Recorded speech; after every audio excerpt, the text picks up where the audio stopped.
Hello বন্ধুরা, আজকের ভিডিওর টপিক হলো আদর্শ পাঠ পরিকল্পনার বৈশিষ্ট্য। আমরা প্রিভিয়াস ভিডিওতে পাঠ পরিকল্পনা কী এবং কয়ভাবে বিভক্ত তা জেনেছি। আজকে জানবো আদর্শ পাঠ পরিকল্পনার বৈশিষ্ট্য। আদর্শ পাঠ পরিকল্পনার কিছু বৈশিষ্ট্য রয়েছে, যেমন হচ্ছে বিষয়বস্তু নির্বাচন। আমাকে প্রথমে কি করতে হবে না, বিষয়বস্তু কোন বিষয় আমি পড়াবো সেটা নির্বাচন বা বেছে নিতে হবে। 2 নম্বর হচ্ছে পাঠের উদ্দেশ্য নির্ধারণ, এবং সেই পাঠের কি উদ্দেশ্য, সেই পাঠ গ্রহণ করলে শিক্ষার্থীর কোন উদ্দেশ্য সাধিত হবে সেটা আমাকে নির্ধারণ করে নিতে হবে বা শিক্ষক মহাশয়কে নির্ধারণ করে নিতে হবে। পাঠের বিষয়বস্তুকে ধাপে ধাপে সাজানো। পাঠের বিষয়বস্তুকে ধাপে ধাপে সাজানো বলছে, যে বিষয়বস্তুগুলি থাকবে সেগুলোকে একে একে করে সাজাবো। প্রথমে কি করব না, প্রস্তুতি গ্রহণ করব, তারপর আয়োজন স্তর, তারপর উপস্থাপন স্তর। এইভাবে আমরা বিষয়বস্তুকে ধাপে ধাপে সাজাবো। 4 নম্বর হচ্ছে পাঠের প্রতিটি অংশের জন্য সময় নির্বাচন করা। অবশ্যই সময় আমাদের লিমিটেড 40 মিনিট।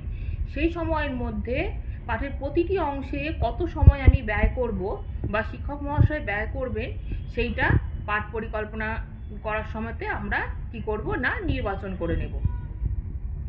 5 নম্বর হচ্ছে পাঠের অংশগুলিকে ছোট ছোট অংশে ভাগ করা, যেন শিক্ষার্থীরা সহজে বুঝতে পারে। বলছে যে একটা বড় পাঠ বা একক একটা পাঠ তো আর ছোট নয়, সেটা অনেক বড় হয়।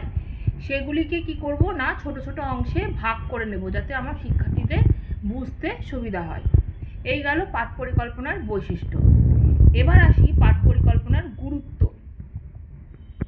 ঠিক আছে, তো কি বলছে যে পাঠ পরিকল্পনার মাধ্যমে শিক্ষণের উদ্দেশ্য জানা যায়।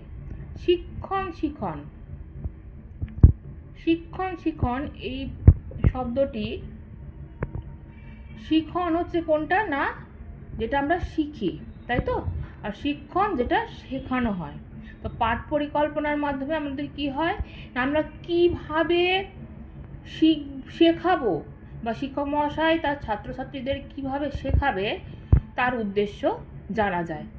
2 নম্বর হচ্ছে পাঠের বিষয় সম্পর্কে বিস্তারিত ধারণা পাওয়া যায়।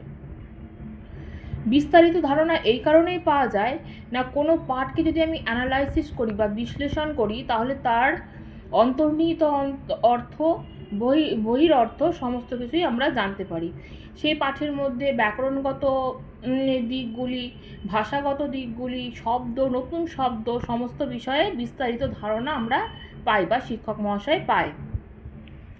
উপযুক্ত পদ্ধতি ও কৌশল ব্যবহার ও নির্বাচন করা। আচ্ছা, একটা পাঠদানের সময় আমাদের কিন্তু একটি পদ্ধতি বা শিক্ষক মহাশয়কে একটি নির্দিষ্ট পদ্ধতি গ্রহণ করতে হয় এবং কৌশলও গ্রহণ করতে হয়। যেমন সে পাঠটি আমি কিসের দ্বারা পড়াই, ব্ল্যাকবোর্ড তো রয়েইছে, ব্ল্যাকবোর্ড ছাড়া আর কি না, আমি কোন মডেল ইউজ করব, কোন টিএলএম ইউজ করব, কোন চার্ট ইউজ করব, সমস্ত কিছু আমার যখন পাঠ পরিকল্পনা করব বা শিক্ষক মহাশয় পাঠ পরিকল্পনা করবে, তখনই তিনি নির্বাচন করে নেয়। পাঠের সময় সঠিক ব্যবহার করা যায়। হ্যাঁ, অবশ্যই আমি এই 40 মিনিটের ক্লাসকে কীভাবে উপযোগী করে শিক্ষার্থীদের উপযোগী করে তুলব, তা কিন্তু এই পাঠ পরিকল্পনার মাধ্যমেই বোঝা যায়।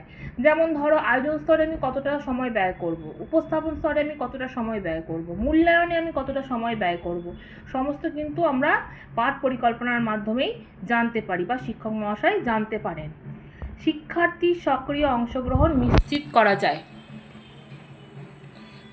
অবশ্যই পাঠ পরিকল্পনা যখন করা হয়, তখন কিন্তু প্রত্যেকটি শিক্ষার্থীর মনস্তত্ত্বের কথা মাথায় রেখেই পাঠ পরিকল্পনা করা হয়, যাতে সমস্ত শিক্ষার্থী এই পাঠে সক্রিয়ভাবে অংশগ্রহণ করে। তাহলে পাঠ পরিকল্পনার গুরুত্ব আমরা পড়লাম এবং পাঠ পরিকল্পনার বৈশিষ্ট্য আমরা পড়লাম। আজকের ভিডিও এই পর্যন্তই। পরবর্তী ভিডিওতে আমরা অনুপাঠটিকা সম্পর্কে পড়ব।